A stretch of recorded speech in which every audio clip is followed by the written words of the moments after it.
La concentration de façon générale, c'est quand ton attention n'est pas divisée, mais est au contraire orientée vers un seul élément. Être concentré pendant la prière, c'est donc de penser uniquement aux ayats quand on lit le Coran, de penser uniquement aux adhkar quand on en fait, et de penser uniquement au dua lors du sujoud. Mais comme tu l'auras remarqué, c'est une tâche très difficile car Shaitan trouve plusieurs moyens de divertir ton attention. Tes clés que tu as perdues depuis 2 jours, il te dira où elles sont. Ce problème que tu tentes de résoudre depuis 2 semaines, il te suggérera une solution. Tu as des examens bientôt, il te fera angoisser et te dira qu'il n'y a pas assez de temps pour travailler et que tu vas probablement échouer. Le temps que tu te rendes compte que tu t'es fait prise à son piège, c'est généralement déjà trop tard. Et lors de la prochaine prière, la même histoire se répète malheureusement. En même temps, tu ne fais pas vraiment d'efforts pour éviter cette situation car tu te dis qu'après tout les examens approchent donc c'est normal que j'y pense. Ou bien je suis fatigué donc c'est normal que je ne puisse pas me concentrer. Et ainsi de suite. Tu te dis que c'est juste temporaire et qu'après, Inch'Allah, tu pourras te concentrer bien comme il faut. Mais quand on y pense, on réalise que dans la vie, il y a toujours des problèmes, de l'angoisse et de la fatigue. Et donc si je les utilise comme excuse pour ne pas me concentrer durant la prière, dans ce cas, je ne me concentrerai jamais, tout simplement.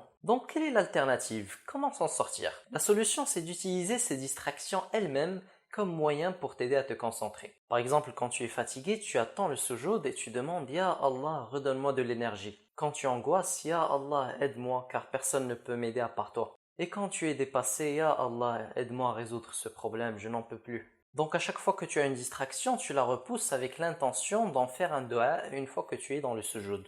Quand tu fais ça, non seulement ça va t'aider à te concentrer durant la prière, mais en plus tu pourras entrer à une autre dimension, qui est al-khushu'.